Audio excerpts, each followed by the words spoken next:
Alright guys, ito na naman tayo sa mga bidbida. Ang pinakamatindi dito, ito na naman ang kayamanan ng Pilipinas. Boss mo nga yan. Guys, ito yung mga kayamanan ng Pilipinas. Ayan, nakita nyo na.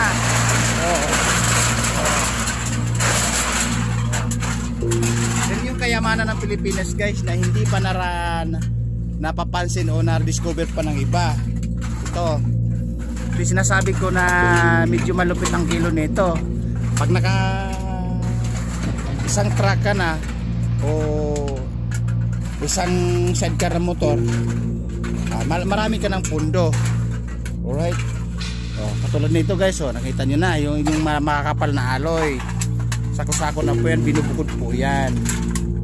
Binubukod yung lata, binubukod yung cap alloy, tapos yung solid alloy. Ito yung pinakasulit, pinakaano to, class A po to, mga kapal na ganito. Marami po yung guys, siguro may 2 buwang inipon to, 2 months na inipon. Ayan, mga tulad niyan. Ayan, ganyan. Ayan, ayan. Right, mayroon pa doon mga isang sako. Mayroon dito, ito hindi pa tapos. Yun guys, you know, yun o, nakasalansan sa sako. Siguro 3 sako pa to. 3 sako pa. Ayan. Ayan. Diba? Malalaki pagbilan yan. Baka magulat kayo. Ito pa. Right? Ayan pa. Guys, diba? Kita nyo naman, sulit yan. Maski sa karton guys, sulit po yan. Yan pinakamahal sa lahat. Lalo na yung tansong pula ng mga ritasong mga wire, ritasong mga electronic. Ayan, pag sinunog po siya, minsan iba para klase, babalatan po yun. Pero ito yung pinaka maganda talaga, kasi ibubukod-bukod mo lang siya, paghihiwalin mo lang siya, pagkakalasihin mo lang siya, tapos diretso na sa bintahan. Tapos ibibenta mo doon sa mataas ang presyo syempre, kasi iba ang presyo guys pag maramihan. Alright,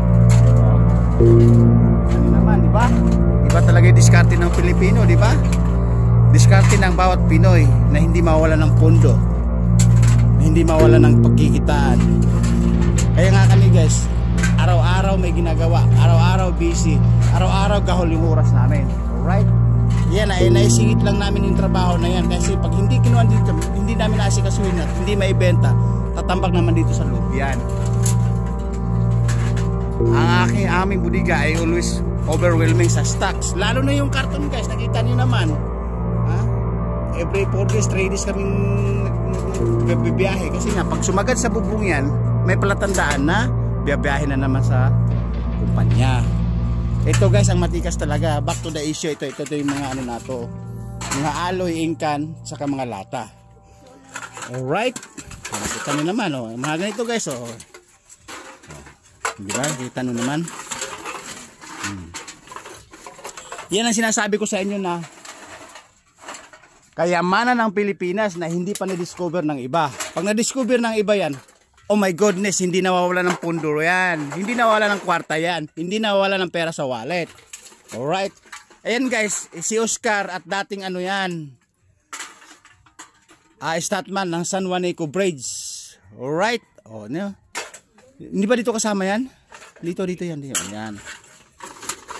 Ayun guys, bukod-bukod yan. Dito na kasi mga cup, lata. Yung lata yun, sako. Jumbo. Guys, hindi basta sako yan, jumbo po yan. Kahit 8 tao kasya po dyan. Ay, isama mo pa yung mga kaibigan mo sa jambong sako na yan. Kumbaga buong pamilya. Kasi sobrang sa laki ng sako, kaya nga jumbo sako. XL yung sako. American size. O, diba? Oh, aso na yan. Tangin mo